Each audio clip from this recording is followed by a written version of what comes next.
Hello and welcome to the latest episode of the Melbourne Athletic Development Podcast. Today, we're very lucky to be joined once again by Avish Sharma. I've aptly named this Avish Sharma 2, the sequel. Thanks for having me, John and Jack. Good to be here. For our listeners who didn't listen to your first episode, shame on them, but go back and listen to it because it was one of our best episodes ever, I believe. Can you give a little bit of background of who you are once again? Sorry to make you do that again. And also maybe a bit of a context on what maybe happened in terms of your professional role since our last session, which was about a year and a half ago, I believe. Was it last year or 2022? Yeah, I feel like it might have been 2022. Yeah. Oh, wow. Okay. Yeah. So 2 years ago. Yeah, so I am a physiologist at the Victorian Institute of Sport, working in the athletics program. And then in the last 2 years, I've been lucky enough to be the physiologist on the team at the Olympic Games and then the World Champs in Budapest with the senior team.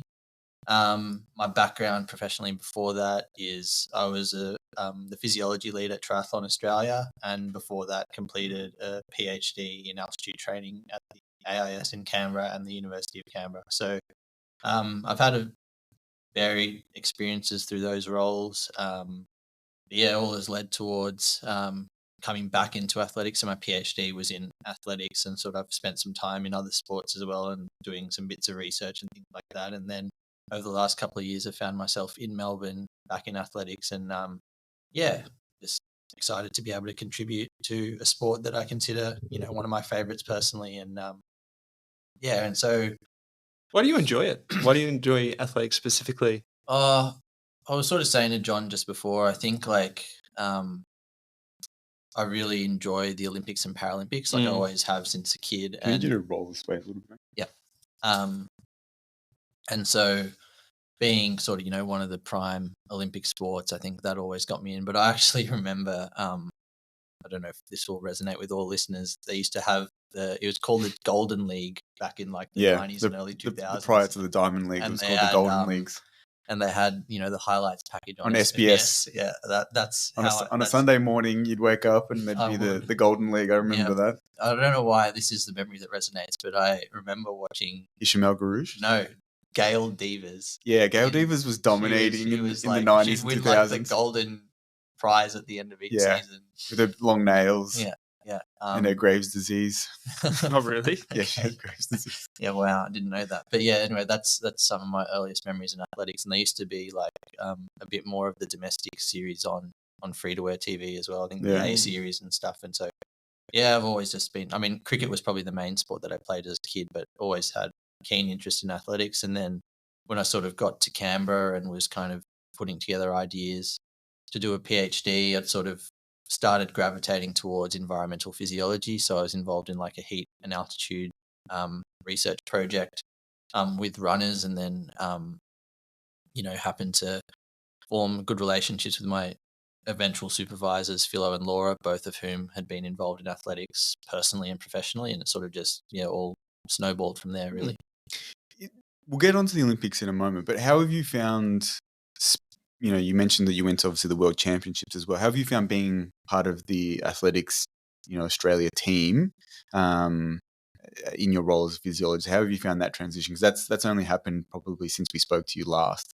Yeah, so I'm fortunate enough I did a fair bit of team travel with triathlon before, and then even before that I've done plenty of training camps with athletics, swimming and triathlon as well. So I've kind of as long as I can remember being a physiologist, which is nearing on 10 years now, travel has always been a part of the role, but it was kind of the differences for me being on the team with athletics relative to some of my prior experiences. I think first of all is just the scale. You go from it's supporting, different because it's big, isn't it? You go from supporting so I was fortunate enough to be in Tokyo with the triathlon team at the Olympics. So you go from supporting 6 athletes there to last year in Budapest, I think we had 65, and this year we had 75. It's how do you, because you're only one person, how do you then actually do that? Because from what I could tell, you were pretty much the only major sort of physiologist, performance scientist working in that role while we were away. What do you have to start doing yourself to prepare for that? Because it's a pretty decent sized role. Yeah, and that's been it's a good question actually. It's definitely been an evolution. I think in terms of the practicalities of it, it's one of those things that I don't know, the analogy I'd use is sometimes like cooking for one and cooking for four is the same. Like it's the same prep and the same tasks are done. You're just sort of doing it. What about when you're cooking for 200? Yeah, on a bigger scale. 75. Yeah. But it's sort of the same principle is that, a lot of the tasks that I was doing at triathlon, for example, is, looking after the recovery and making up slushies and all that like that. It's a similar process. It just takes a bit longer to cater for more people. One of the benefits of being on a big team is that there's more help available. So there are a lot of really good staff that I won't bring up some of the issues with that, but there are some really good staff that do such a fantastic job of supporting the structures of the team. Like people think it's just maybe coaches, but there is like an underground army of people that are, and they're usually not very big group of people, but they're doing so many tasks. It's actually insane. I was there on one of the first days of the holding camp this year, and Avish is there, and I said, "Oh, what are you doing, mate?" Because I had nothing to do, and he said, "Oh, we're actually packing bags with people's uniforms." I was like, "All right, well, tell me what to do." And so one of the staff members who runs a lot of that stuff said, "Okay, this is the procedure. Off you go." And we were there for 3-4 hours trying to work out which t-shirt goes in which bag for this size and that person, and we stuffed it up and had to fix it and all that kind of thing. But there's so many little tasks being done behind the scenes, and it's actually, I don't know that those people ever get I'm going to say it now, because I don't think those people ever get the thank you that they deserve, especially from the stakeholders, especially like the coaches and the athletes, because they do so many things that make your life easier. And, I'm sure they get some enjoyment out of it, but a lot of time it's just a lot of work. I think, I guess my approach is, how do I actually go about working with 75 athletes and their coaches and things like that. I think first of all is just starting with the attitude that it's kind of just an all hands on deck mentality, and there's going to be some menial tasks and things like that. So I think just initially, and that starts even just having that attitude generally, I think is very helpful. And then I sort of try and have a clear idea of like, right, what are the priority tasks that I'll have? And so I think keeping it within the physiology realm for now, like one of my main roles on these teams is, particularly when it's a hot weather championships, as they usually are these days, is sort of facilitating all the heat management strategies, the recovery and things like that. So again, just going through a checklist of like, what are the key strategies people want. Actually, let's get onto that, because we'll talk about a lot of, I think, administrative stuff and some of the thinking you've been doing in that. But I want to ask you, for people who are interested in heat management, like what are the things that you're doing? Maybe take us through. We were in Montpellier, which is in the south of France, for a holding camp. And on particular days, it was extremely hot. What are you doing with, say, the athletes that are going to be affected by that? What's the strategy? What are you talking to their coach about? What are you talking to their team coach about? What are you talking to the athlete about? And what are you implementing? Because people just go, well, then you just do a couple of sessions in the sun and you'll be fine. You'll get used to it. Yeah. Just before answering that, one thing I want to know, because it will probably provide context to the conversation. Are these athletes that you work with full-time all year round, or are these athletes that you've just been specifically allocated to because the competition's overseas? Both. Okay. So there's athletes that are on the team who I work with at the VIS year round, and then there's ones that I only interact with sort of for the 4 weeks that we're in camp and then competition. Yes, okay. So yeah, getting back to that question, and we've got a bit of time, so I'll sort of try to take you through the whole process. So it really, as with anything on these teams, like there's a lot of planning that goes into it. So it starts, months before, and kind of like, looking through the expected weather. And are you spending a lot of time like looking at that stuff and trying to forecast, okay, these are the athletes that I think I'm going to need to do a lot of work with, talking with their coaches. 100%. Yeah. So there's a lot of pre-planning meetings going on and reaching out to people and saying, okay, this is, let's discuss your heat strategy. Definitely with the ones that I work with at the VIS, but I guess so for the events where we think are going to be heat limited, for the actual walks, performance, marathons, walks, marathon, and longer some of the 10K, things events, like that. Yeah.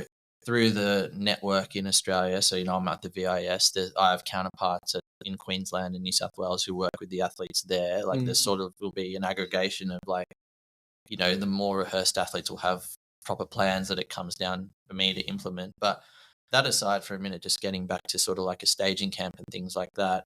So first of all, it's just investigating what the weather is going to be like and providing that information to the coaches. So I'll do something like I'll do up a 1 or 2 pager to go to the coaches of the athletes in the relevant events with a series of recommendations. So for example, this year I made myself and a couple of the other physiologists sort of put some information together around, right, here's the expected weather information. Here's some of the things we learned from being in Montpellier last year. Yes, yeah. And these are our recommendations. Quick question: do you think that was helpful being there last year? Yeah, that was top line feedback I had after this year's campaign, was the fact that we were able to go to the same place twice and just have that familiarity, know where everything was, both from like a performance standpoint, but also knowing where the good coffee shops were and things like that. It does make a huge difference. People are so picky about coffee. This anyway,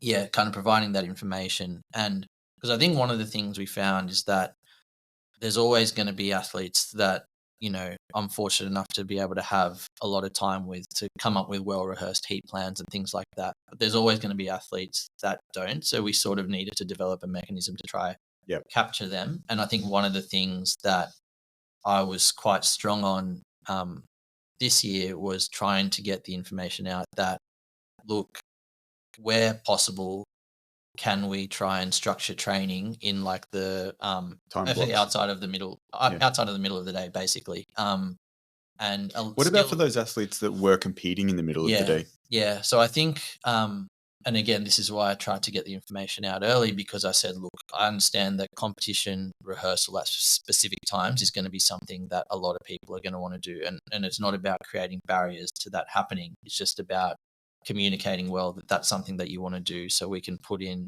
adequate strategies around that, and also the timing of that. So if you know that your comp is going to be at 11:30 in the morning, how about we do our competition rehearsal like, a couple of weeks in advance rather than like a week in advance, where if you get a really hot day when you do your comp rehearsal, like the recovery off the back of that as you're leading into comp might be a bit longer. So again, ultimately those decisions are for the athlete and coach to make in the end. But it's just, I see my role a lot of the time as just providing some recommendations and evidence, and trusting that the coach and athlete who ultimately know their set of circumstances the best are going to make a decision factoring in what you have to say, and just being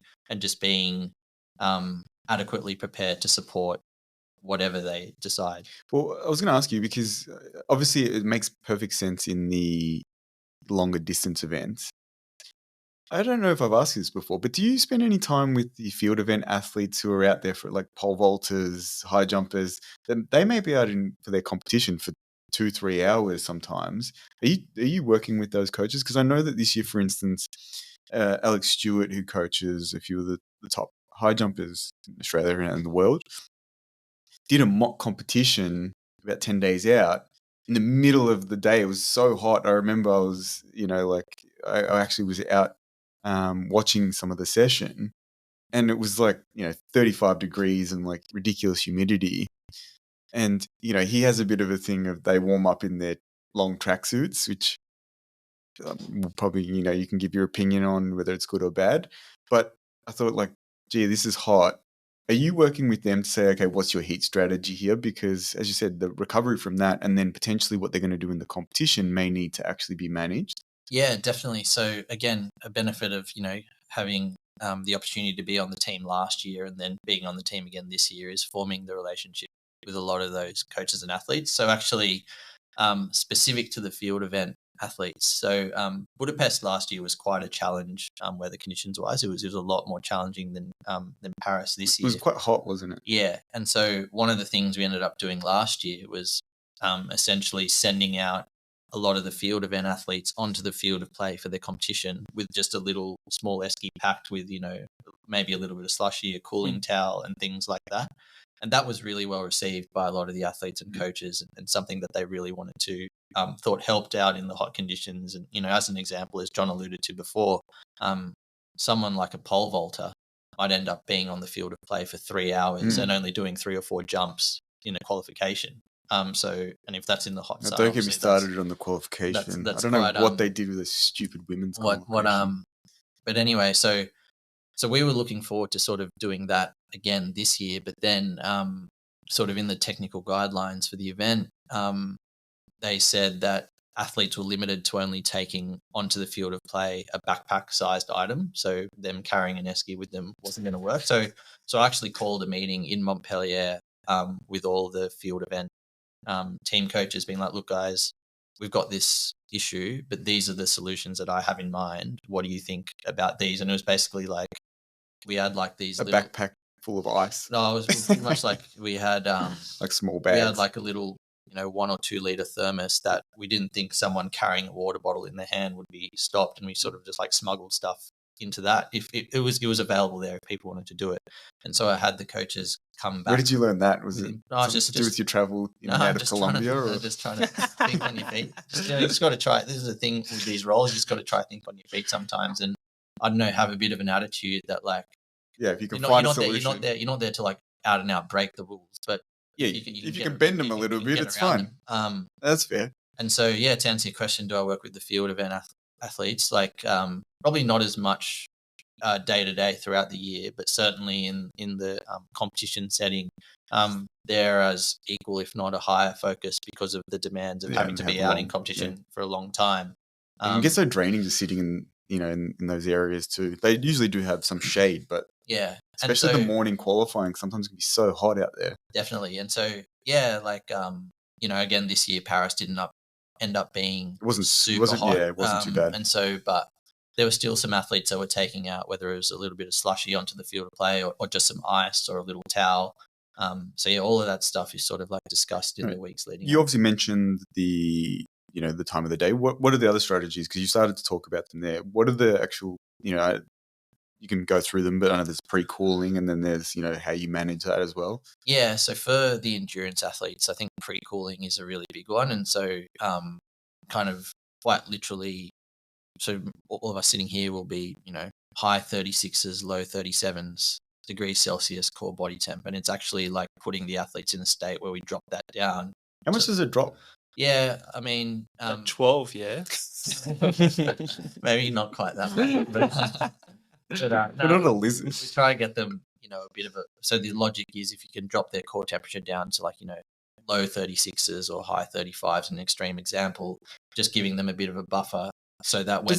Does that alter their performance at all? Yeah, to start with? Yeah, certainly. Like negatively? Because enzymes start slowing down and things like... and even. I think it's more just like... mechanics. There'd be things like that, but in an event like the marathon where it's not a full gas start, it's sort of like sub-maximal way out, and race walking is the same. The key thing there is you just sort of like... We do plenty of rehearsals so that the athletes, whilst they're feeling so good in warm weather, they don't like mispace the effort. And so it's kind of more of almost a skill acquisition process. It's like, right, we've physiologically cooled you, but the second part of this is you still have to get your pacing strategy right so you don't overcook it. That's one example which we might, you can use ice baths, ice towels, slushy. So that's sort of more physiological cooling where you're actually like altering their core body temperature quite significantly. A lot of the stuff at training camps and thing is just like keeping perceptually cool. Slushies are a good one because 1, they cool you down, and 2, they also offer carbohydrate to help people get through sessions. So they're always a pretty popular item on a hot day. Things like spray bottles just to create a bit of mist, and then evaporative cooling.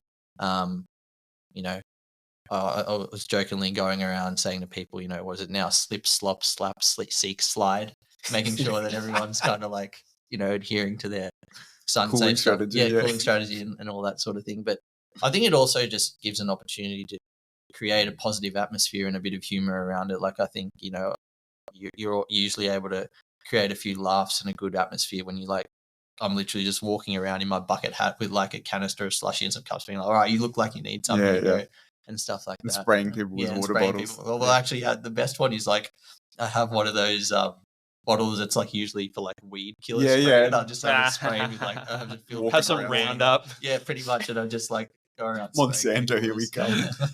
But Yeah.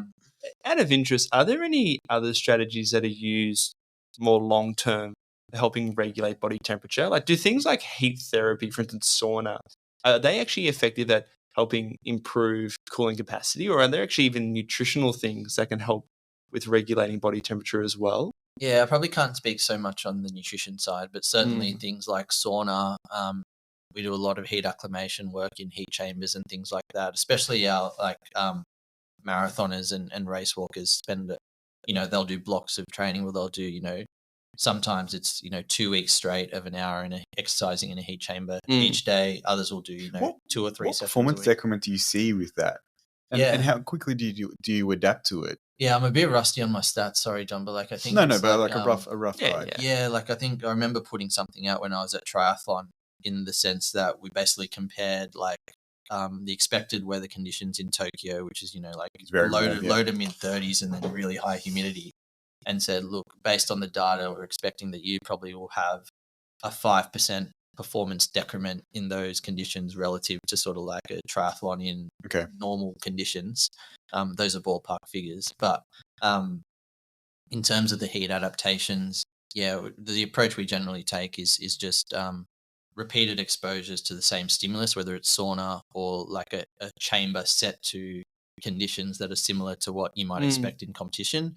And the literature will suggest that, the heat adaptations are pretty quick, but to get a full suite of heat adaptations, which are like thermoregulatory, altering your sweat response, lowering your core temperature, improving your heat perception, that'll take somewhere between a week and 2 weeks. With if you want to take a conservative approach and make sure you get all the adaptations, you'd go for something like 2 weeks straight. The problem with that is that there's not a lot of athletes that can, with all the training that they're already doing, and heat only being an extra stressor. Heat's only one factor they need to consider in terms of trying to deliver a performance on the day. So we actually have very few athletes that would go down that approach. Some will, because we've been able to fit it into their training in a good way, but others might do, only 2 sessions a week, but they might do it for 8 weeks. Yes. But I imagine that's also something you need to consider for athletes in Australia when they're going to Europe for the summer comp, going from a cooler climate to a warmer climate. You need that period of acclimatization as well. Yeah, so essentially the approach that we take is that if you just imagine someone's, let's just call it for the purposes of this, heat capacity as a bucket, we just want to make sure that their bucket's never at zero. So obviously, living in an Australian summer, you're going to get some incidental heat exposure just because of the weather, and you're going to be reasonably well adapted. And we just have an approach that and then if you take someone out of a heat stimulus, like that will decay over time. And there's some pretty good literature out there saying that if you've got a human with, again, like a full set of heat adaptations, if you then take that stimulus away completely, and noting that even exercise in cool conditions is still a heat stimulus because your core body temperature is rising. But if you took that stimulus away completely, there's somewhere between sort of 26 and 35 days until the bucket gets to zero. Okay. And so we just have an approach that we try and make sure their bucket never gets to zero. So it's a combination of, once the weather starts cooling down here in Auden, we sort of introduce some kind of heat chamber work, sauna work, and things like that to just keep the adaptations going. And then usually by late May, early June, a lot of the athletes are going to Europe anyway, where it's warmer. So it's sort of keeps it going. All right, let's dive into the big questions relating to the Olympics. Why do some athletes excel and why do some not? In 10 words or less, please. What are your observations on those things? Are there clear observations that you've made, or do you think it's too multifactorial? I think it is multifactorial, but there are certainly some things that stand out. I'm actually going to answer this the way that I've been answering it to anyone, whether they're, my parents or someone whose living is within sport. And it's a bit, I still laugh when I give it, but I'm going to start there and then move on. They're better. They're better. That's literally what I say, is that, and I mean that in a sense that not just in a talent genetic way, not just across the board, training, just across the board. But it's psychology, physical attributes. Yeah, I actually, one of the things I said was, to a friend having this conversation was, I think if you went through a process of identifying 20 factors that you thought were important to 200-meter running, and you just checked off a list as to how good people were at them, I would say that the people that are more successful are just Have more boxes checked. Have more boxes checked. And I think that's across events. And do you think that most of those things you can develop, or do you think that generally they're self-selecting because they naturally arrive with some of those through the exposure to the sport? Yeah, that's a really, really good question. I think there's both. I think there are things that are certainly developable, but starting with the ones that I think are a little bit more fixed, there's obviously genetics. I think there are psychology. Psychology to me is the really big one, and I've deliberately started with just a general term of psychology because there's so many things within that. But the reason I've started that way is because I think there are some traits that are probably more fixed and some traits What are developable. Again, this is just my personal opinion. And we're not asking for your PhD thesis. We're just asking for what you've observed. Yeah, I think the ones that I think are more developable. I've never been able to get that word out, but we'll take it. That can be developed. Sort of more around attitude. Their psychology.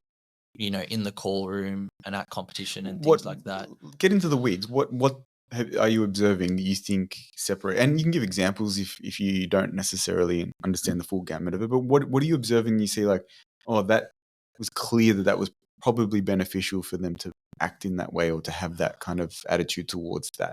So I think the simple one is, I think the ones that have trained really well in that psychological space are able to focus on the right thing at the right time in competition. So they're able to direct resources mentally to whether it's, tactics or not wasting energy on whatever it is that might be. Do you think that that's one of the things that you observed, that they, at the right time, they make the main thing and Correct. Everything else is superfluous? Correct. Yeah, I think they're just, they've got a laser focus on what is important at the time, and it's not as though you can't go up and talk to them or anything like that, but you just know that that's their focus. And it's also, but in that particular setting, a good practitioner will know when to contribute and when to just let them do their thing. So I think those are the things. That's an example of something that you can learn over time, or with work with a psychologist or with your team or with exposure. You can develop the ability of know what is the main thing at the main time. Well, I was just going to ask, and maybe this seems like the obvious thing, but when you say they're able to focus on the one thing at the one time. Oh no, sorry, it's not necessarily one thing. It's the main thing. The main thing, which might be multifactorial. Yeah. But you're saying for those individuals where you see that attribute, you see that as. Give us a moment. Please don't bang the table, Jack. You see that as. There we go. You see that their subsequent performance is so much more elevated as a result. Is that what you're suggesting when you see those particular mental attributes and its ability to then foster a better physical performance?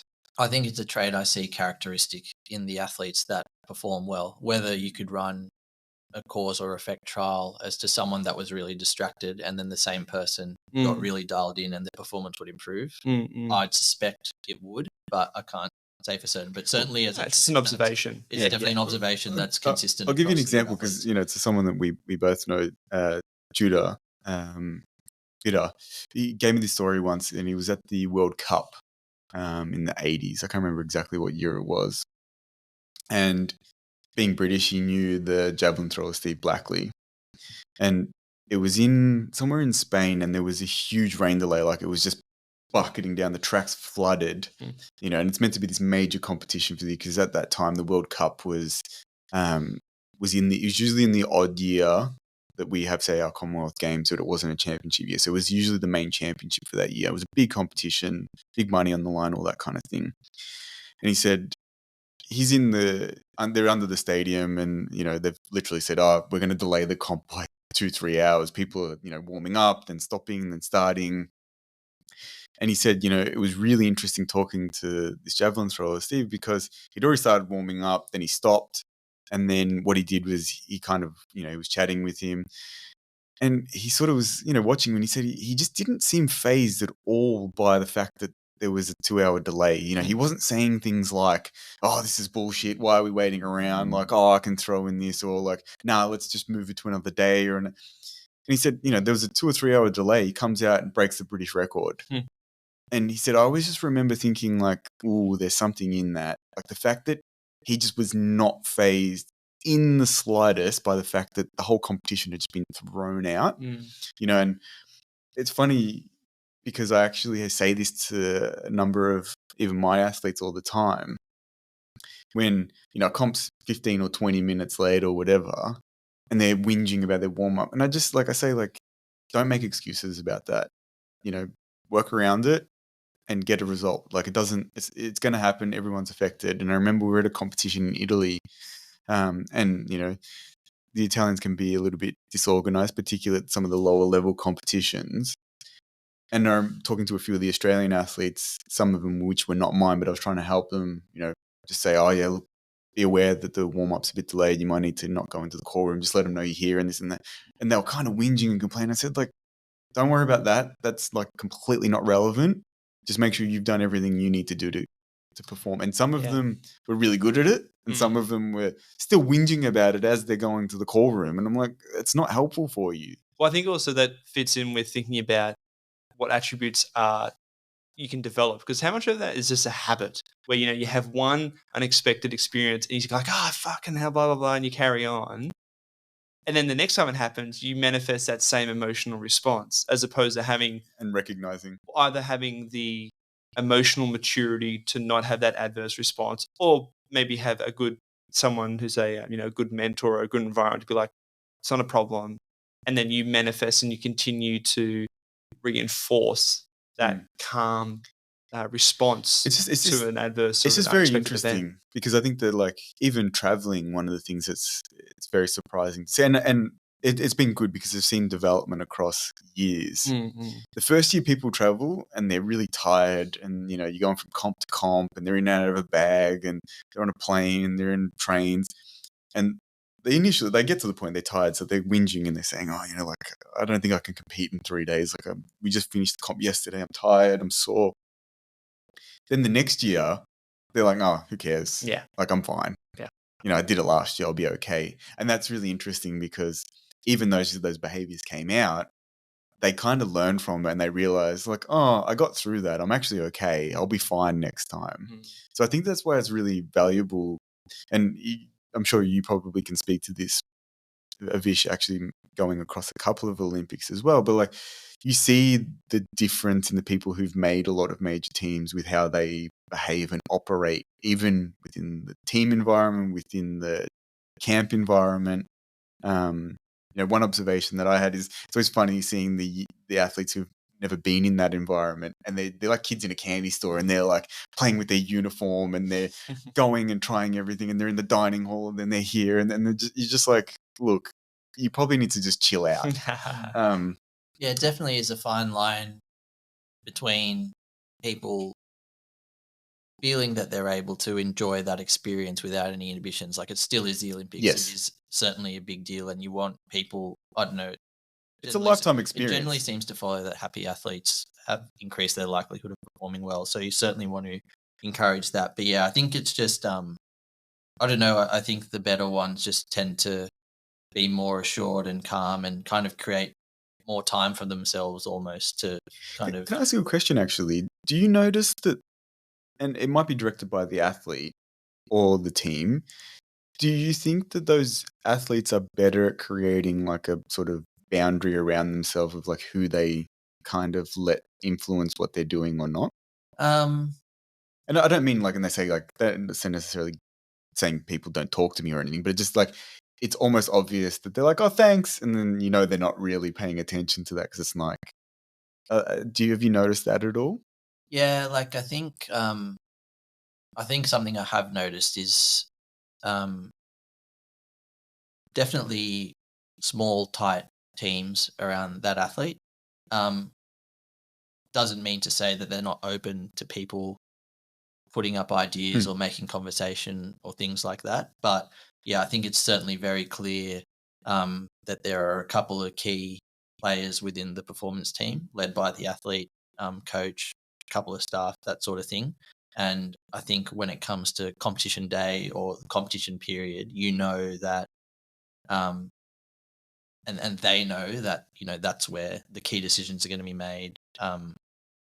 That's where the action's going to happen. And I still think, you know, they've also got the foresight to know that if they need expertise from outside that, they're comfortable enough to bring that in. So an example would be, with a couple of our field event athletes that, were quite successful at the games, athletes that I don't work with outside of the competition setting, like I was still getting inquiries and called up to help out with specific problems related to, hot weather conditions and preparing for that, less than a week or 2 weeks out from the competition. And so they're a small, tight team, but they're also, humble or that's what I mean. I didn't not mean humble enough, but they're still open, open and sort of consultative, know enough to we need help in this area.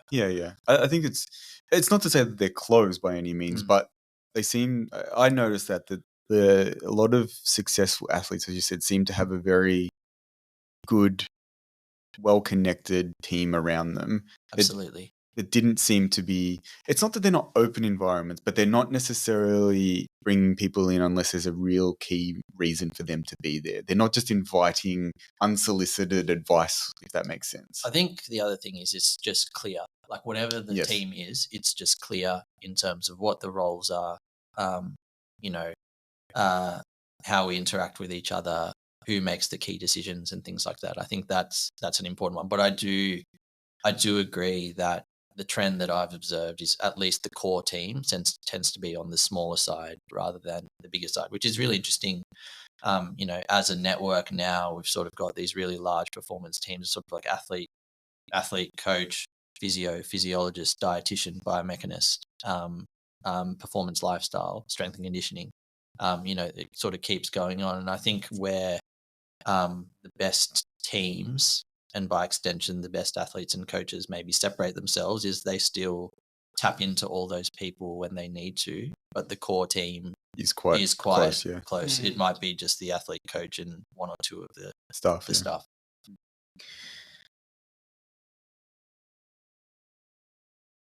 Is there anything that you took from observing those athletes that you believe will actually change how you approach your practice in this next quadrennial?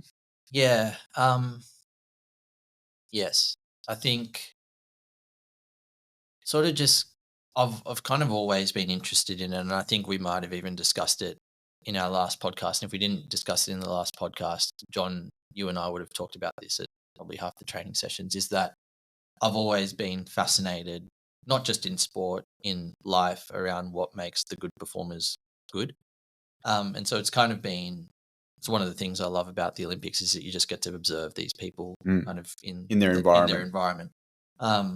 So it's kind of, it's probably less isolated to what did I see in Paris that will change my practice going forward. It's just an ongoing thing, and Paris is another reminder. But something that definitely, like, I've made a very conscious effort in the last couple of years is, and I think it sort of almost mirrors my journey as a physiologist. You sort of start out, doing your training, and you might get lucky to do a PhD like I was, and you sort of are focused on more the academic side, the mechanisms and things like that.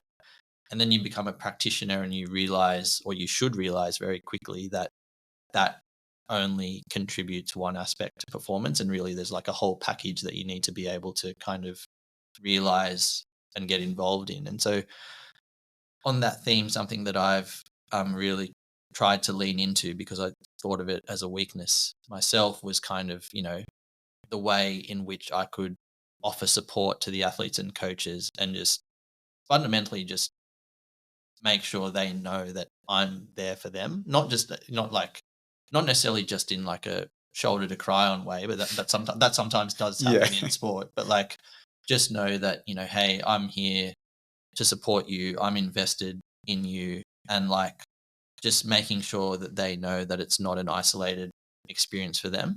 And so in terms of what I saw from like, the good athletes, or what I've seen from the good athletes, is just even though the team structure might differ around them, it's still just like a very supportive, very like, one thing that actually stood out to me was, spending time with a few of our successful athletes in the lead up to the games, is like just how enjoyable their training sessions are.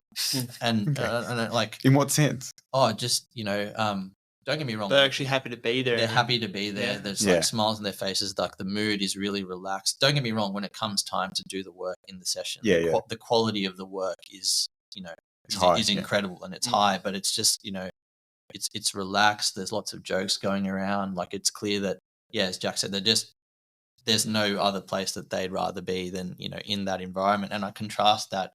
And I'm not saying that this is a thing that's going to be one of the number one discriminating factors between good and great, but there are other times I go to training and it's just a bit more tense, and, it's just like more focused on outcomes or whatever it might be. And it's just, you're almost nervous to be there sometimes. Oh, really? Well, actually, I was going go. to actually say, to follow on from that, because it's interesting you're talking about some of the strategies you use for heat management, right? And it seems that a lot of the strategies you're using are, very simple, easy to implement. And the thing I think about is, when I think of you, Avish, from what I can see and what John tells me, you're a very intelligent individual. But the application of strategies you use are relatively simple and straightforward. So, for you, with the development of you as a practitioner, do you see it's important still to think of developing more intellectual knowledge and thinking about other strategies that you can use that are potentially novel? Or do you think it's actually more about some of the other skills that you're really highlighting here is about communication, about relationship development, about being a facilitator within a group setting, taking into consideration different perspectives? Like how do you sort of balance that out, and where do you think your skill sets need to develop as you continue to work in your particular profession? Look, I think it's definitely both. To answer the last bit first, I think I'm at the point in my career now that I still read where I can. I still try and talk to people that are still on the coalface of doing research more frequently. So I still am trying to develop my knowledge base. Actually, probably the main area is I've generally always operated in endurance as the prime function of my role, but just spending more time with sprint coaches, throws coaches, and just learning about how they operate has been really good. So I think there certainly is, whether you want to think of it as like, minimum standards or levels of competency that are required. I absolutely believe in that. I think, you can't, you could have the best relationships ever, but if you actually have no substance behind what you're selling, sure, there's no point. But yeah, certainly I think I'm at the point now that I'm exploring and playing around more with, communication styles, decision-making styles, how to, have difficult conversations and all those sorts of things. Because again, the flip side to what I just said is you could also have the greatest idea in the world that is the most novel and most amazing, but if you can't, arrive at the same conclusion with the decision makers in your team, well, then it's kind of, I think that's pointless. That's just really, no, I think it's more than pointless. I think it's actually quite tragic because, not there's an opportunity there. There's an opportunity cost that's gone. So certainly. Oh, well, yeah. I wanted to ask you: is there anything that you saw that you were like, "Holy shit!" Like that's operating at a level I haven't seen before from internationals or even from some of our people? It's just been blown away by something just quite like, novel or and not that it's something that maybe you're not aware of. Be like, shit, I haven't seen it done at that level. And like, maybe the opposite end though too. Then John. Well, yes, but I'm interested to see if you saw someone pushing something that you're like, oh, I didn't realize you could push that so much. And when I think of this, I always think of like, the early days of you studying, you start learning about like the Russians and the East Germans were doing like crazy stuff. Jumping off cliffs and... like drop jumps off 3 meters. And they realize, it's 3 meters. It's probably the limit because people get too scared at that point. And it's like, the fact that you know that that's where most people get too scared is really cool. Yeah. But also very, like, quite scary. And then even, like, some of the crazy stories, like, and whether these are true, they probably are, like them getting some of the female athletes pregnant and then aborting it to get the huge change in hormone profile. Oh my goodness. No, but supposedly this is what they would do. And even there was discussions even of like exposing people, and I don't know if this is true or not, but you hear these crazy stories of like in the days leading up to the comp, to get their immune system to really like a high functioning level, what they would do is they would like expose them basically to someone who was sick or to like a pathogen, knowing that it would take like a few days before they would even get the symptoms, but their competition would already be done, but their immune system would be really ramped up. Oh, wow. And then they'd get the performance out of it and then they'd get sick, but they're like, who cares? The comp's done. Yeah. And like to me, that's crazy physiology kind of experimentation. And like the pregnancy one it's all sorts of ethical minefield to even consider something like that. But from what I've been told, that was true, that they were getting people pregnant, and sometimes it was even supposedly it was like consensual. They were like saying partner with your husband and wife and whatever, and it's like it'd be an open discussion and planned ahead. Let's try and do this so that you get pregnant here, and then you'll actually have an abortion here but we'll get this huge boost in performance because of the hormonal. So I'm assuming you didn't see anything like that, Avish. But in terms of pushing the boundaries, though, did you see anything that was quite interesting from your perspective? I'm hesitant to sort of give an answer that's kind of given the build-up. It's like, no. No, but within, let's say within an ethical boundary, yes. I can't. I definitely. I don't think I had a moment where I remember being at a session and being like, "Oh my god, that's something I've never seen before. That's amazing." I think more in terms of something that I have reflected a lot on, and is something that I'm finding ways of sort of having the discussions with the relevant people in the next few weeks as we kind of break down the Olympics and then start planning for the next one as well. Is it. And it falls a little bit more in my wheelhouse, so obviously I'll have the bias of looking out for it, is I did sort of observe a bit of a trend that I thought held across events, that our top performing athletes just exposed themselves to kind of race or competition like intensities in a more intentional and almost better / harder way than I think others did. And so the simple way of saying what I just said is they train harder, but also like right into the lead up to competition. And I'm thinking of things like competition rehearsals. Like John referenced the high jump comp that was held less than 2 weeks out of competition. A couple of the other field event athletes did comp simulations like that. But I mean, comp simulation is not an uncommon thing. Everyone does that at some point, but it's just the manner in which they execute it. I think more in the middle distance and distance spaces that I operate in quite a lot, just like noticing trends in kind of the quality of the workouts and things like that. And so I had a few conversations with various people before, during and after the games about this, and something we did talk about on our last podcast was this idea of training tolerance.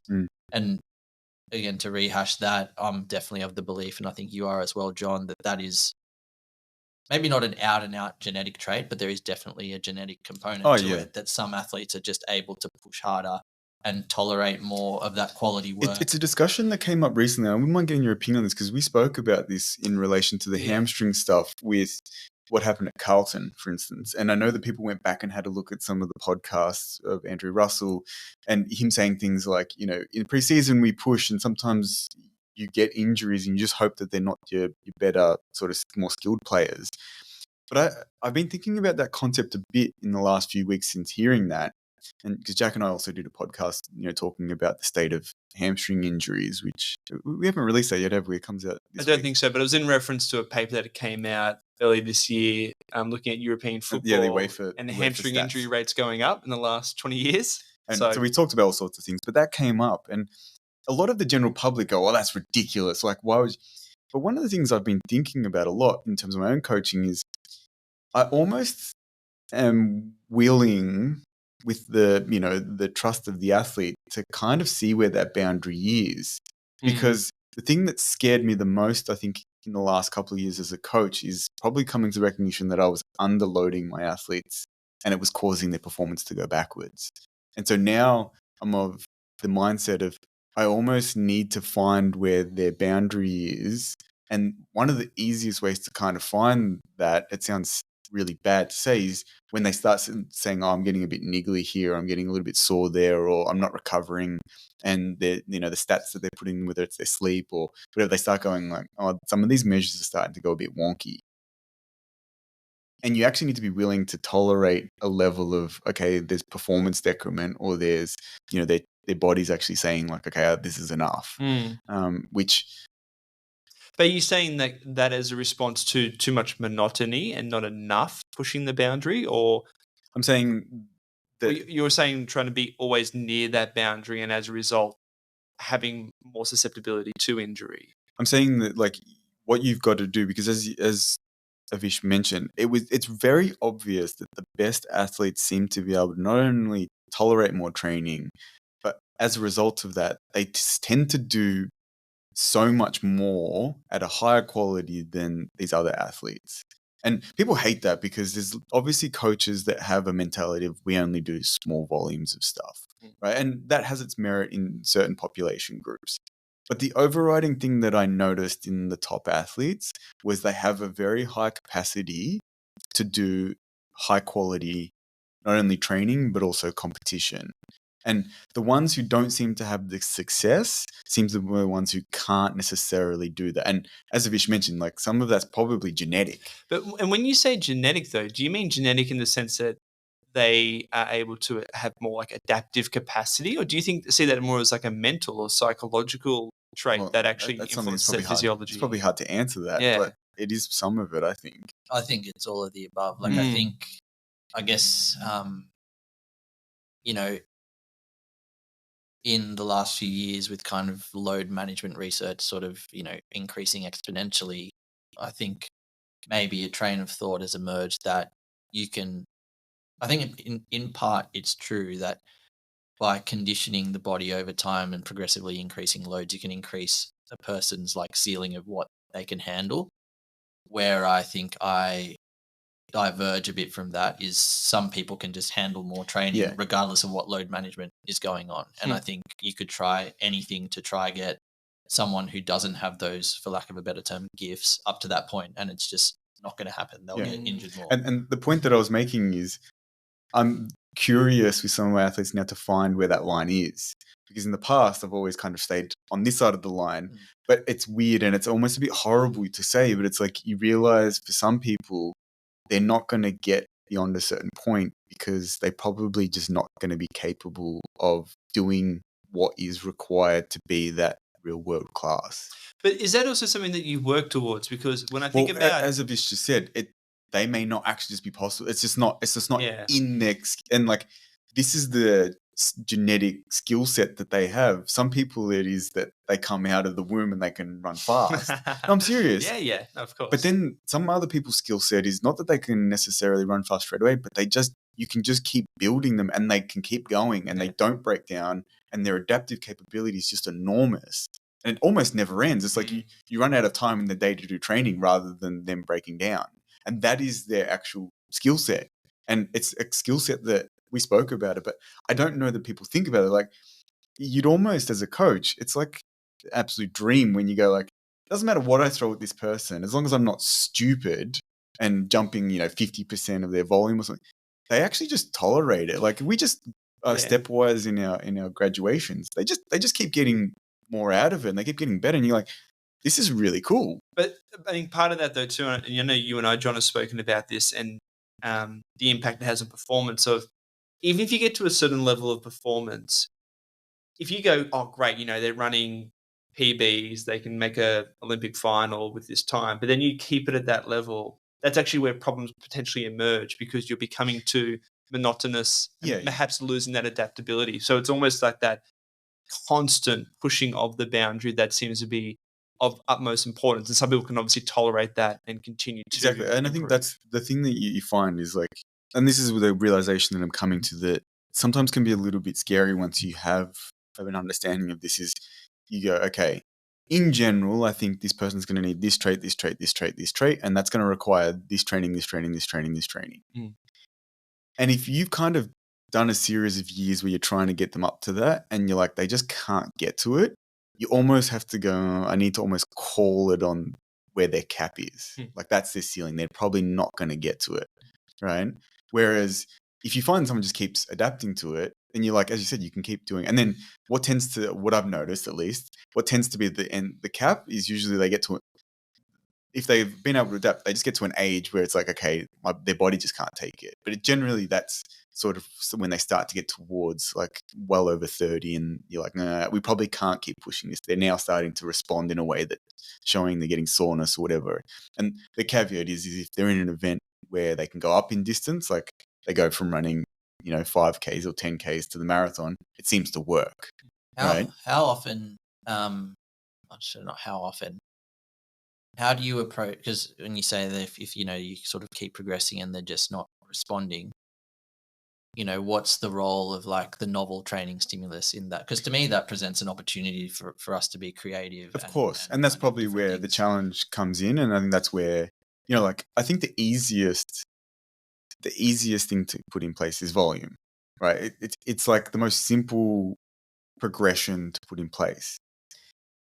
Then you start looking at things like intensities, and then you can play with densities. And then I think sometimes it then comes down to being how creative can you be?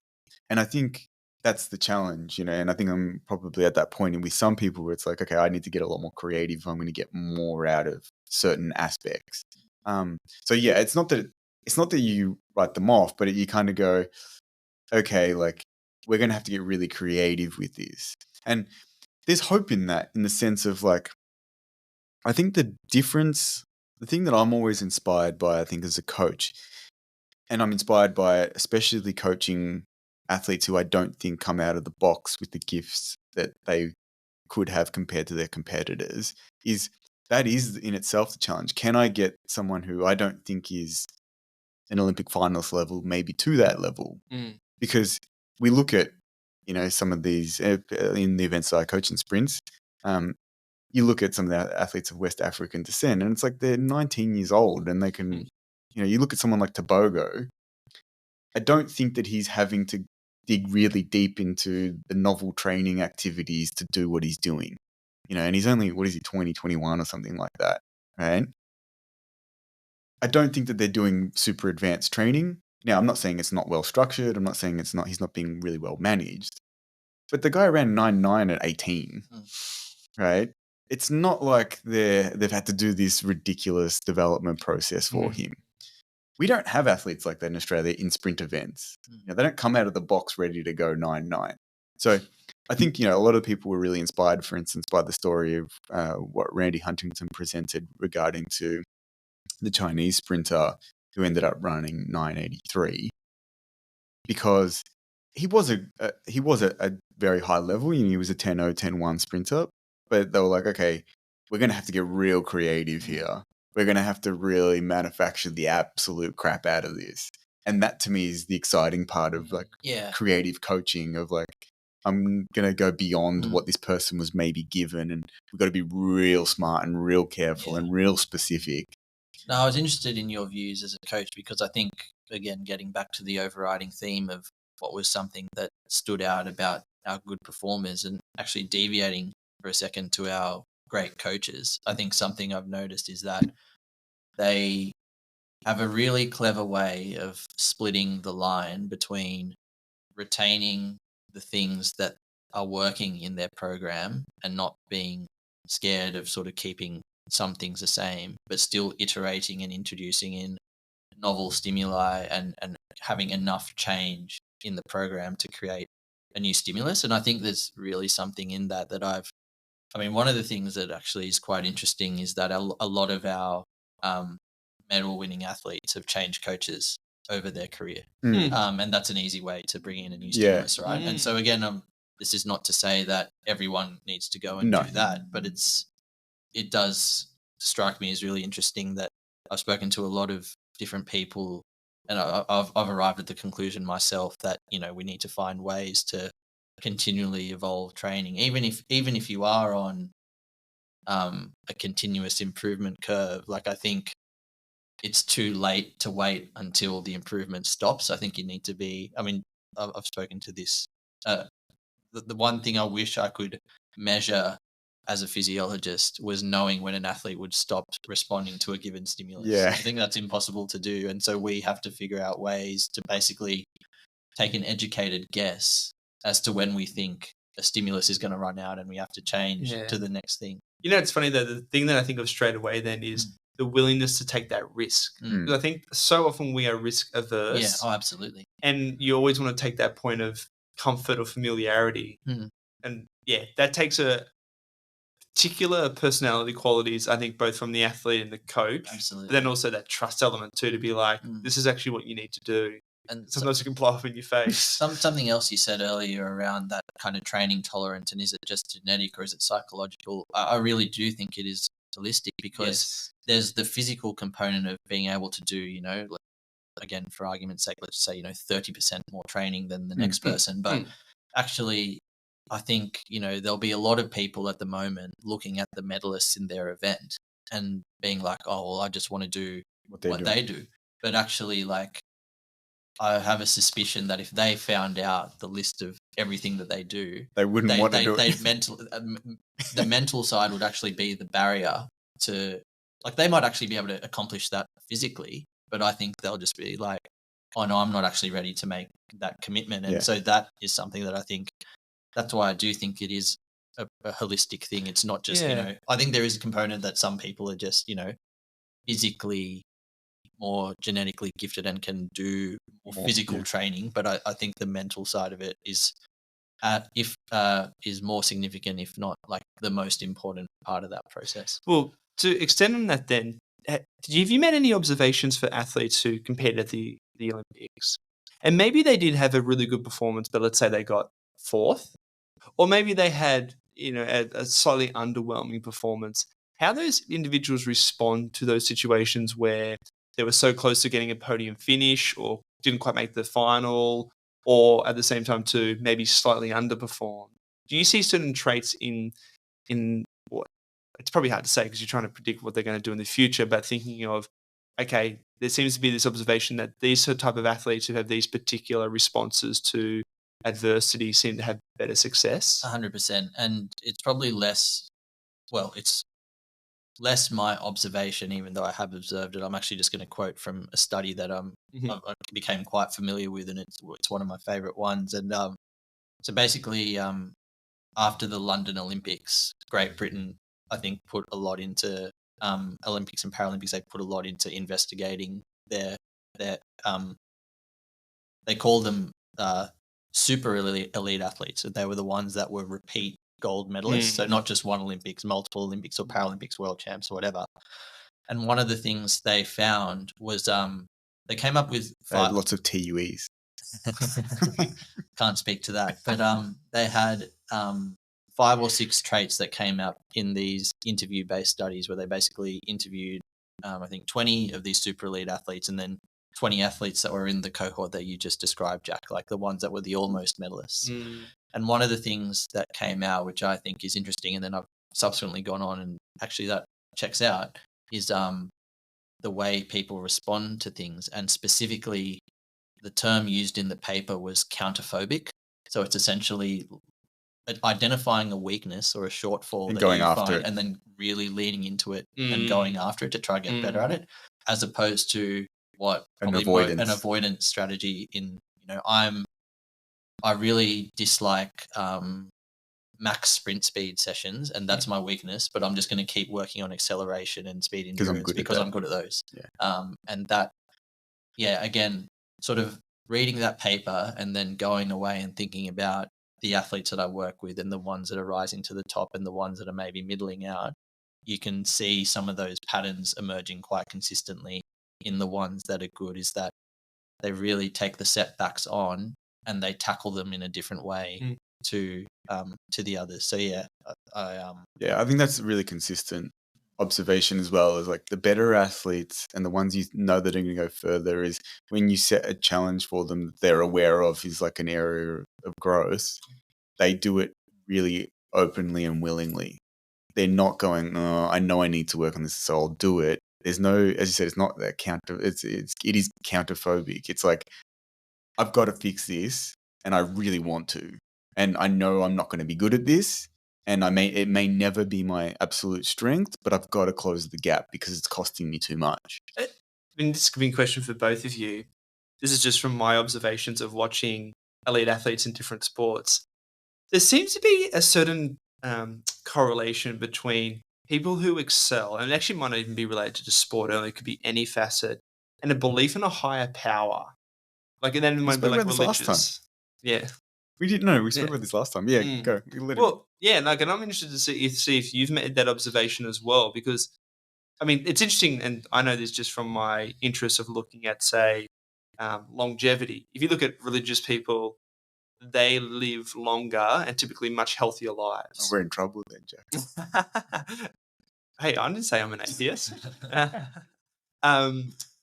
And I do also think about that with performance, where you often see athletes post performance thanking God, and I think there's something there in that, and I'm not sure what that is exactly is. But have you ever made that observation yourself? Oh, I think I mean, in athletics, it's very easy to notice. I think there's people in both camps, like whether it's religion or something. I think there is a consistent theme around being able to see that it is something bigger than yourself, whether it's religion or something like that. I think there's probably something in that, but I think having that sort of broader perspective and focus, I think generally seems to be something that's helpful. I don't know if I've spoken to you about this, because it's something that obviously I've thought about a hell of a lot. Sure. I think we have spoken about this, but there's a lot of things we've spoken about. I know. We forget more than we've actually remember what we've spoken about. But one of the things that I think that is valuable in it,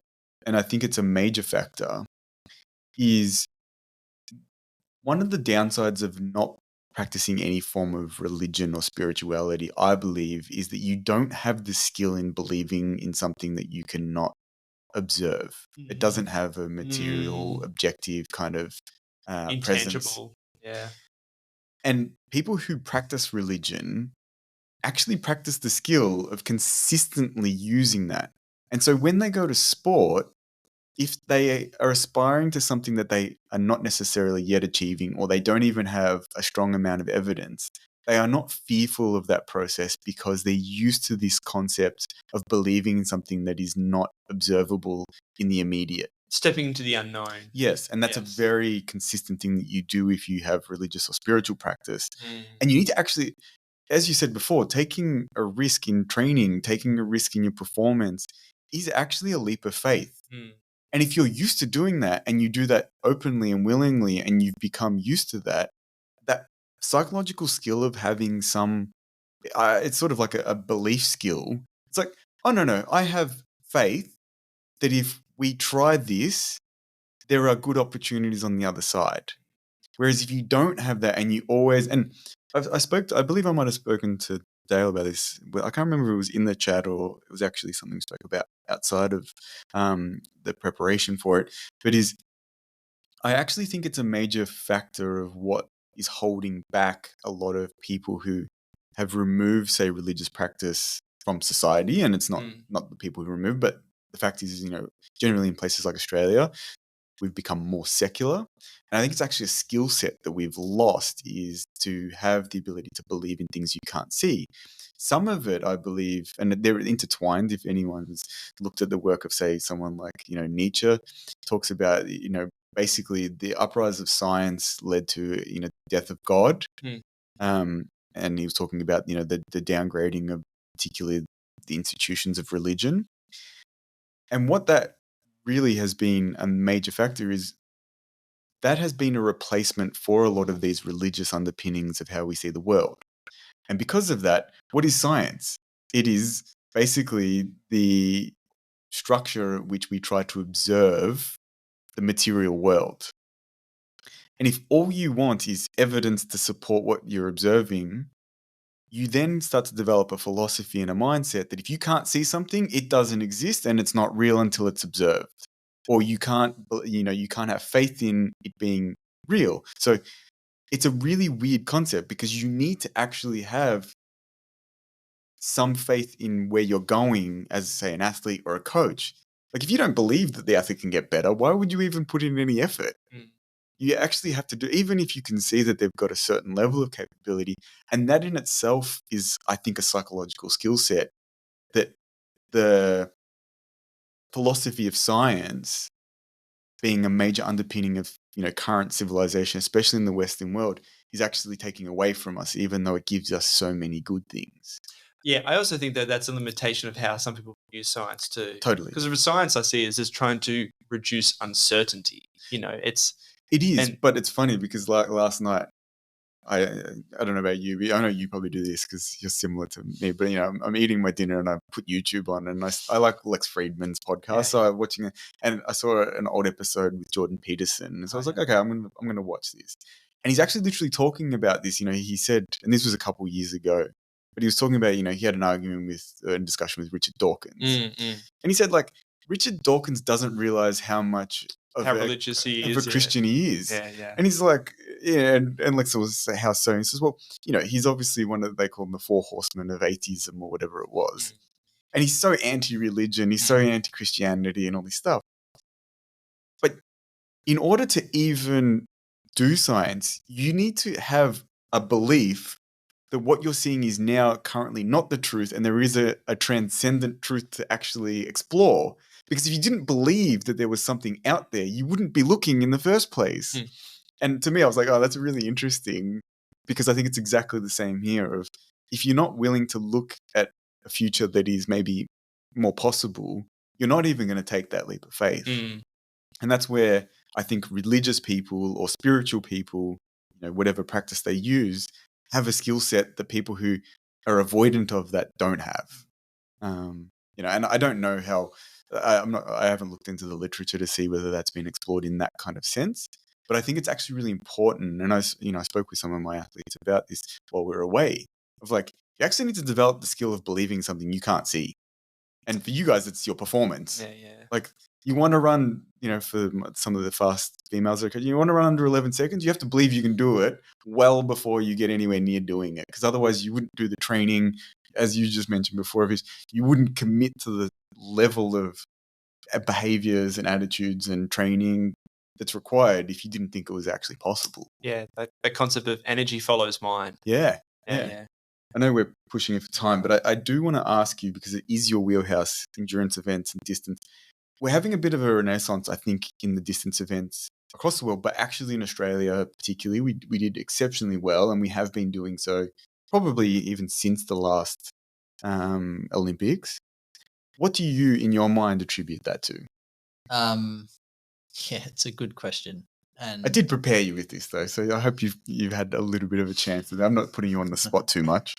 No, I think where could I start? I think the main one I actually think is that, and again, it comes back to a chicken or an egg situation, but because we're more competitive, it keeps driving within Australia. Yes. It keeps driving the standard.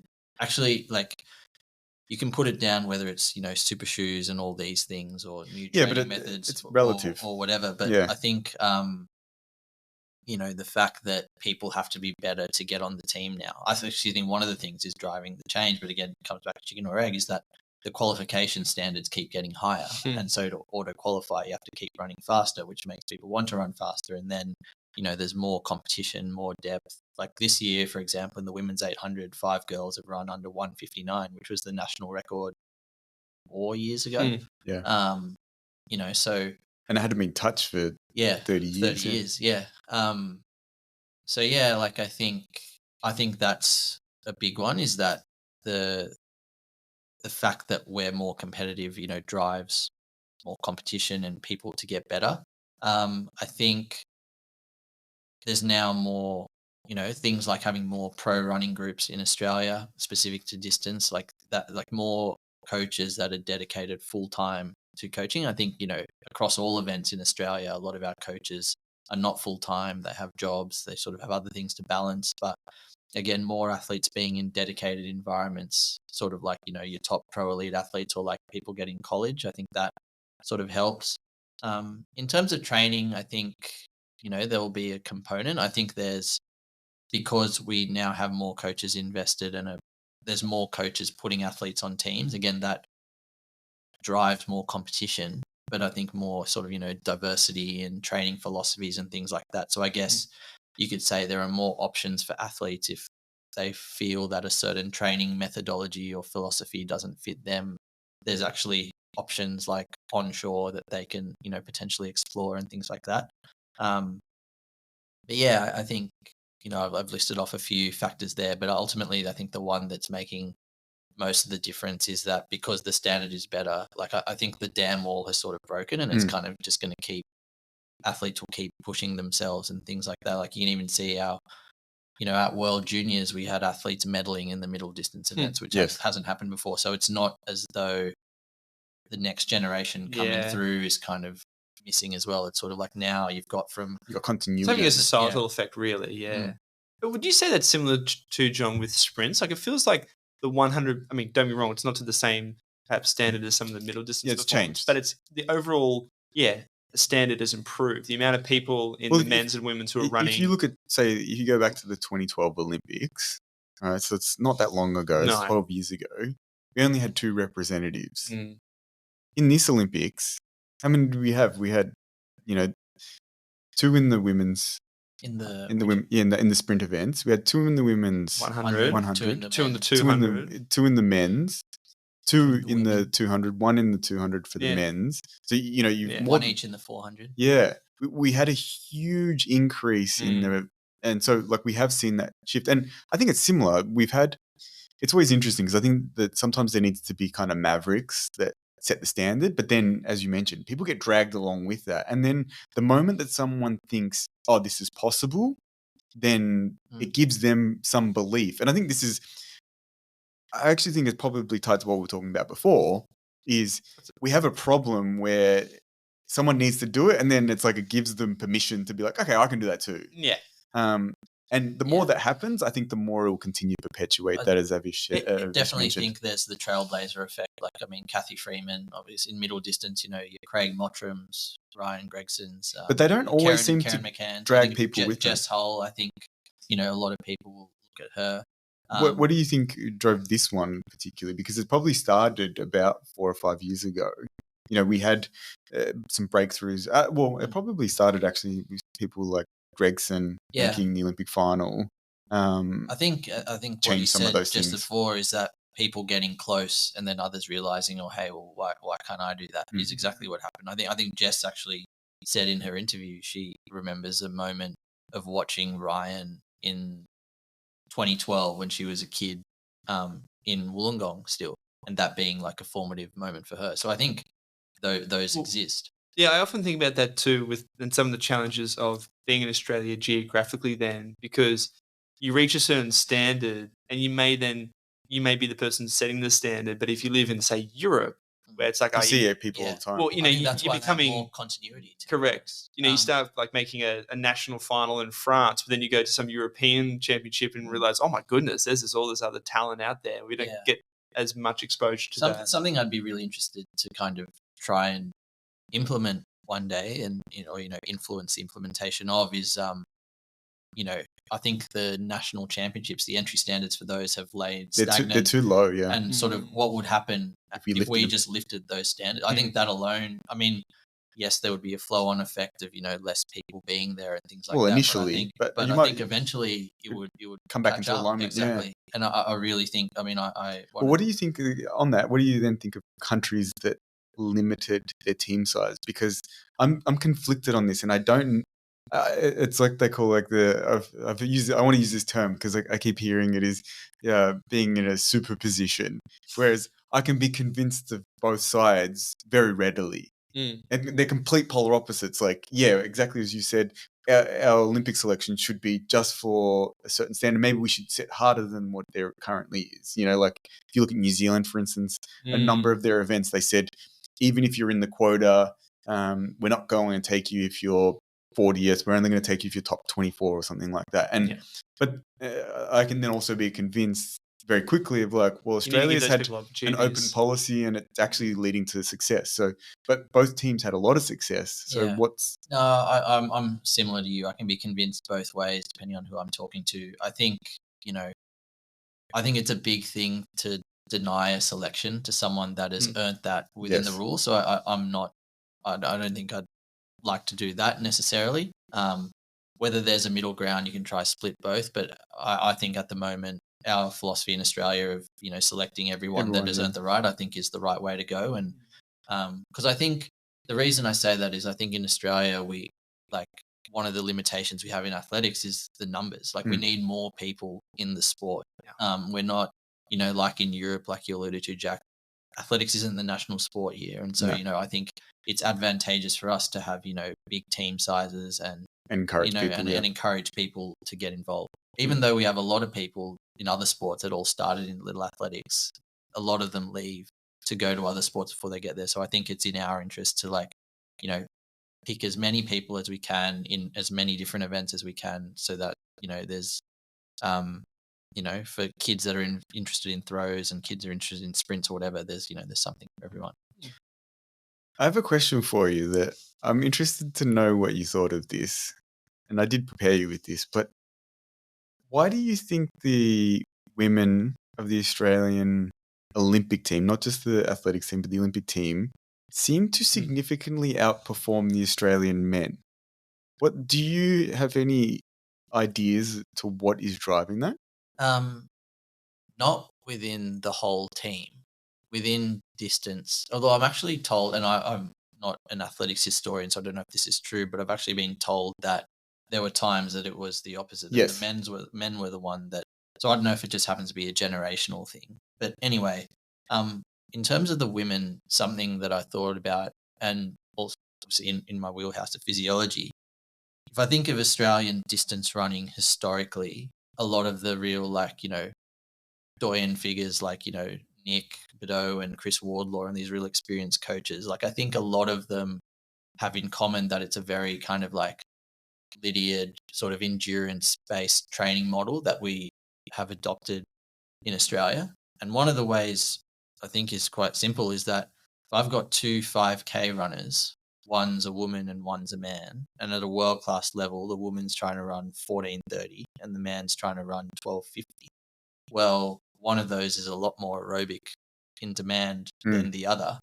And so I think where we have squads that are preparing both men and women for the same event and the training philosophy is slanted towards aerobic, it's probably going to advantage the women to be in that philosophy. Whereas as the event duration gets shorter, again, if you hold constant the sort of man versus woman example, the men are always going to have a higher anaerobic demand for whatever event that it is. And so, yeah, when you sent me through that question, initially I was sort of like, I actually don't really know, to be perfectly honest with you.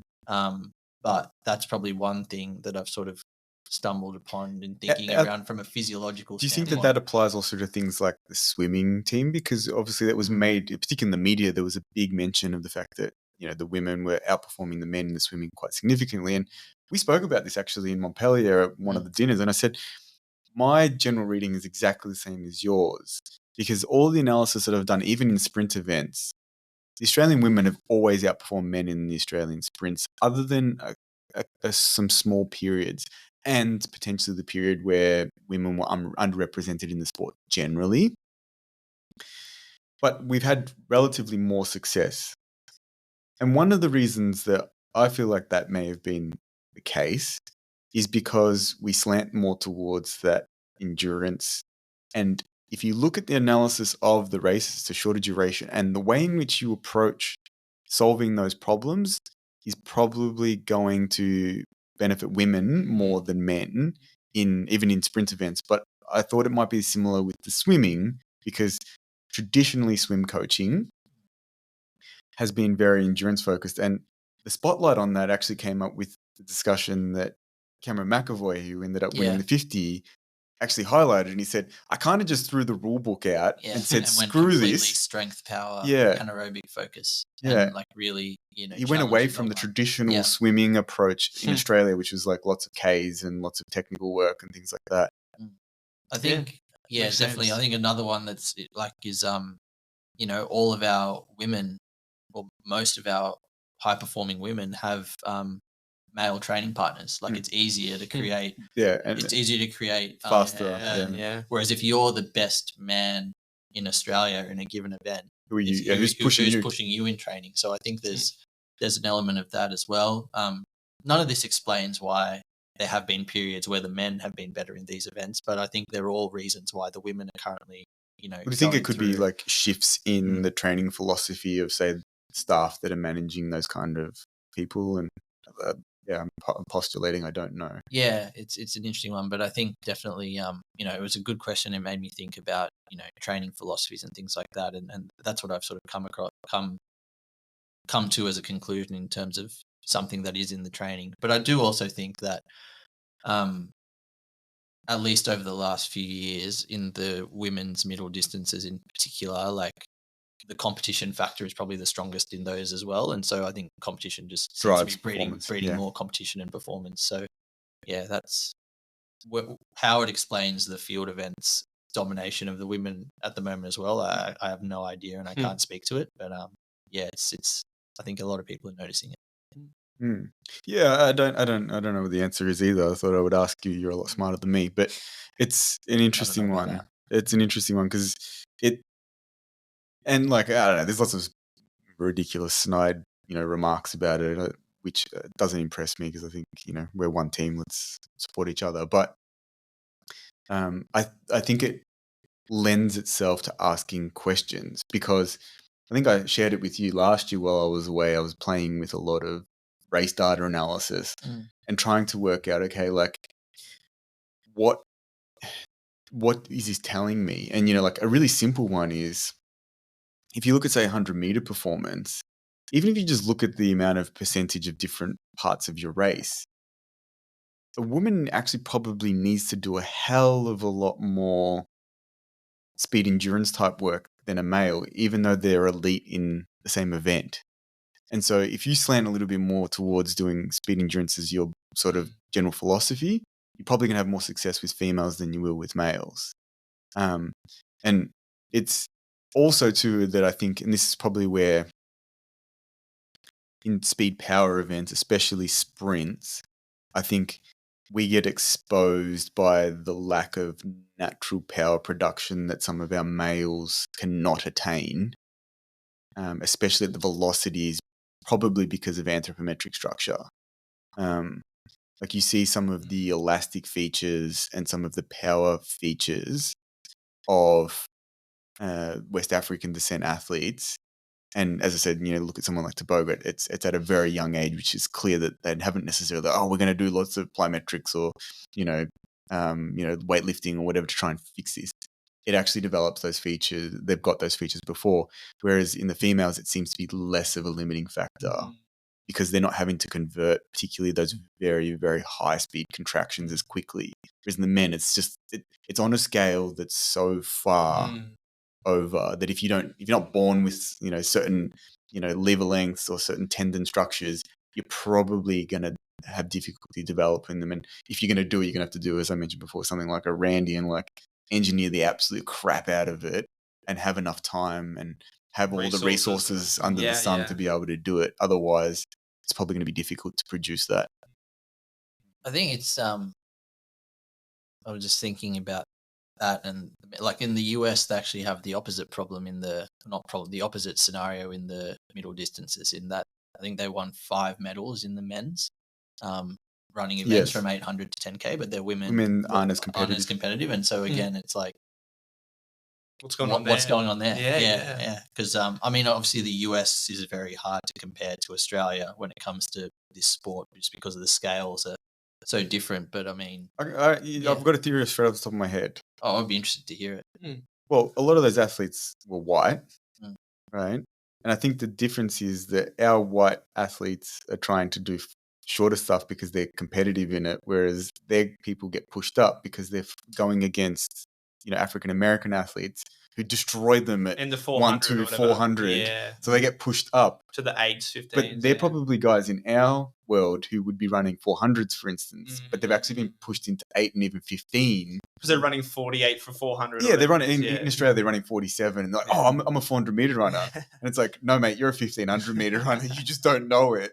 You haven't been pushed out yet because you're not running against, Quincy Hall, who's just run 43.4. Yeah. You're 3 seconds behind. Don't even Noah Lyles. Don't even bother. Yeah, and he was saying that shift happens when they're a kid, because all these athletes ran distances in I'm college, saying early on they're being because at school they're not winning races. Yeah, No. they're coming sixth, or whatever. they're self-selecting out of it. Yeah, it's an interesting And point. it goes in both ways. And like, But why do you not see that in the females though? Then too in the States, I think that there's other factors in the females too, because as I said, maybe that's the cultural thing though too, of like us leaning towards being more that endurance based. Totally. And also I think that there's other factors that probably drive, like the gap is not as big, right? Like if you look even, for instance, and I think this is a perfect example, if you look at our 800 meter athletes, right, in Australia that are men, they wouldn't even get close probably to some of our 400 meter athletes, right? Some claim they, like JR always claims that his guys can run 45, but I've never seen them actually do it, right?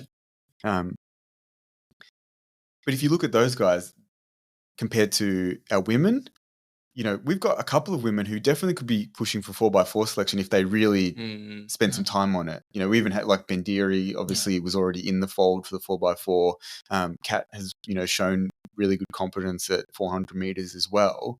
The gap is smaller, right?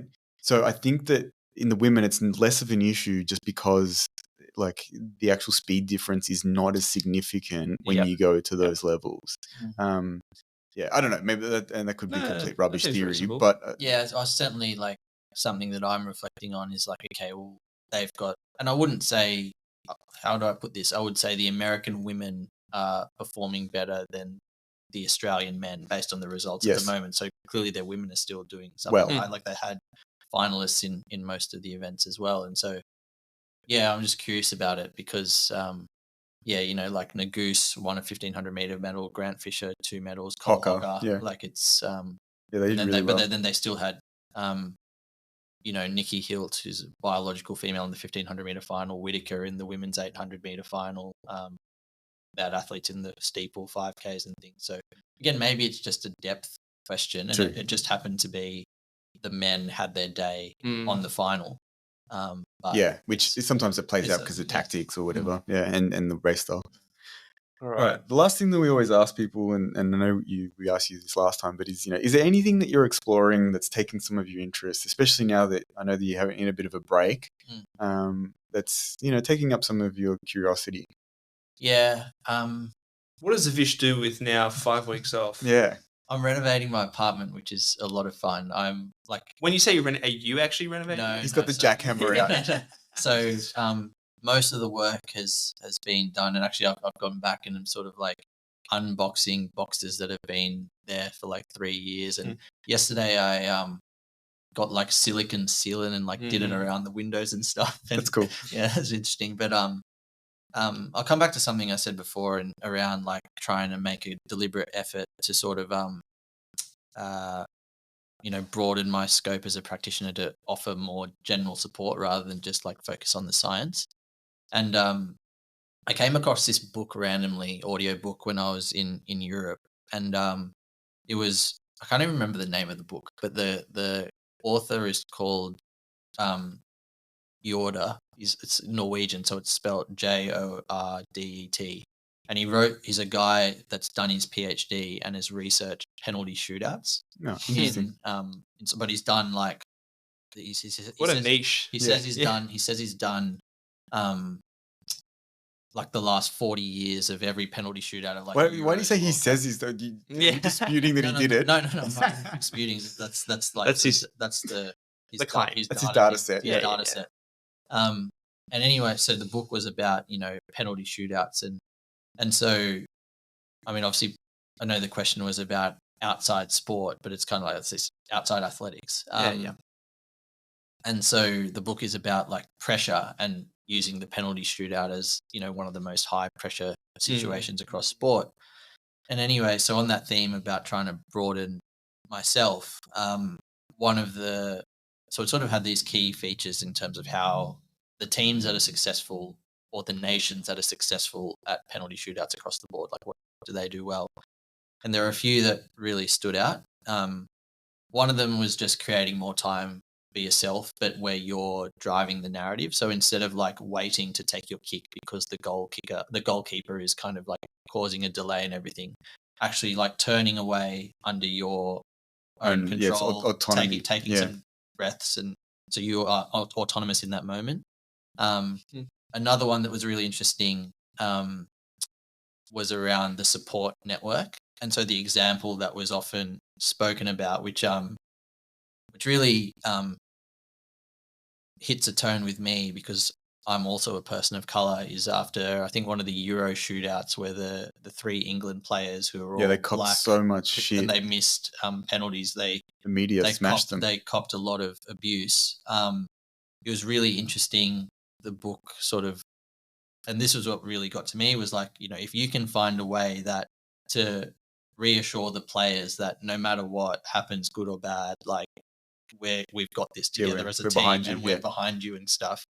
That can be, and actually the evidence suggests that those players perform better in penalty, like they actually missed less kicks, which I find really, really interesting. And so I think that makes perfect sense, though. It doesn't matter where in life you have less fear and you can move with more conviction if you feel like no matter the outcome, even if it's negative, that your world will not collapse. Yeah, absolutely. I think that's real, and we spoke, before this, we spoke about good leadership is showing supportive people.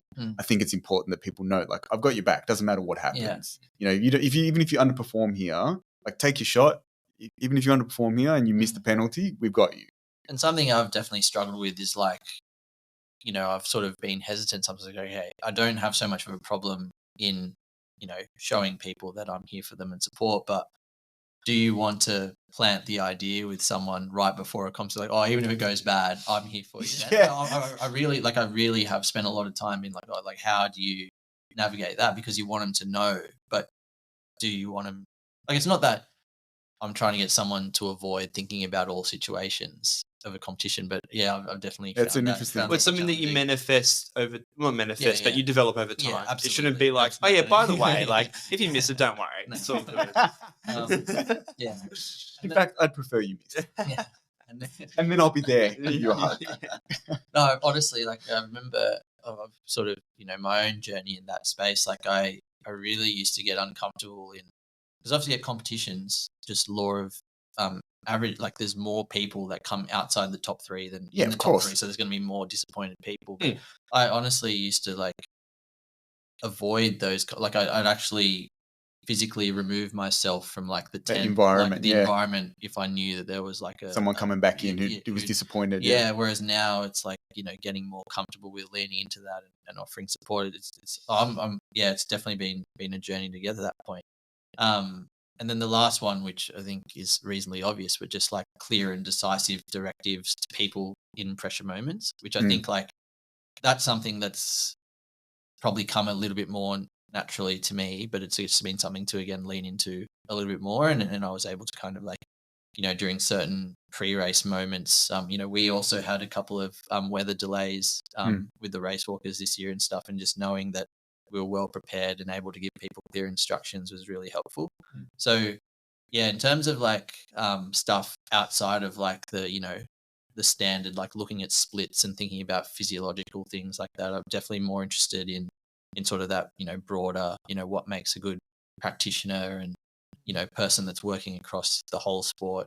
I mean, other things I'm interested in, like the US election, I think. Very interesting. Did you watch the debate? No, I sort of followed the coverage of the debate. But something I found, like, so I sort of, I mostly get my news from The Age and ABC, right? So like, from Fox News. I guess. So I was sort of reading, the summaries, and a lot of them are saying, Kamala Harris like smashed, Donald Trump, and then I was just like. And so obviously my Twitter algorithm has gone in a certain direction. Very, very pro. And then I literally like say, I wonder what. And so the Herald Sun is all paywall, but I went on like Sky News and then see what they said. say what they said. And then literally the next day, my algorithm was completely opposite. It's not completely opposite, but they're starting to be a bit more like pro gun stuff and all that. It's just, I've always been super fast. Like, I think people will just believe whatever's in front of them. Yes. Like, and easily so influenced. it's so like, it's just, I don't know if it like knowing that kind of is a good thing, or it just makes me more cynical? Is Well, it whoever you're exposed to is Hmm. just like that's what you're gonna. Well, that It- just it- speaks to yeah. environmental Yeah. things of like if you're in Yeah. a good environment, Exactly, it'll drag do you up, well. and if you're in a Yeah. bad environment, it's probably going But to it also makes you think. I think about this a lot myself with the news, and I think a lot of people would say that you should read the news because it's very important to have an understanding of what's going on within your own country or environment, and then globally. But then I think of, well, what news are you reading? Yeah, Yeah. 100%. Because yeah, you're getting very different opinions depending on the actual news outlet and the media outlet. Yeah. And so it makes it very hard to navigate Absolutely. because there are such strong narratives going either way. Actually, And I'm question for both of you. Yeah, go on. And this is completely unrelated to our general podcast. Do you guys know of anything that you would consider a genuinely independent media organization? Twitter. No. Well, I don't know. The CEO of Twitter happens to have some pretty strong views. on He Elon's. definitely yeah. does, yeah. It seems to me that the only thing you can do, that's where I think two things. I think it's better to listen to podcasts, long form, to understand more about it, but you almost need to listen to two podcasts of people with different Opposites, opposite opinions. It seems to be the only way that It's a long way to just read the news. it is. Yeah. But, it's one of those things like the more you learn about any particular topic, the more nuance you see about it. And you go, oh, wow, this kind of dichotomous idea of it's right or it's wrong, or they're right and they're wrong. You go, okay, it's just not that easy. Yeah. It's not that simple. Definitely on topics that I am especially interested in. I do try and get a variety, but I mean, in practical terms, like if I'm just reading about day-to-day Victorian news, I'll just go to one The Age or whatever. standard Yeah. outlet. Age, But yeah. something like the election, I know I'm not voting or anything. I'm just No. observing as a purely out of interest. It's very But interesting. it is. I just find that so fascinating. It's interesting to see at a societal level what's happening in the United States and the real tribal, approach Behavior, between yeah. left and right, and the idea of like good and evil associated with that. All right, Avish, thank you so much for your time. We really do appreciate you taking time out of your break to come and chat with us and sharing all of your knowledge. For all of our listeners, thank you so much for following along. Make sure that you do like and subscribe our content. It really does help us a lot. So thank you very much for listening. Thanks for having me, guys.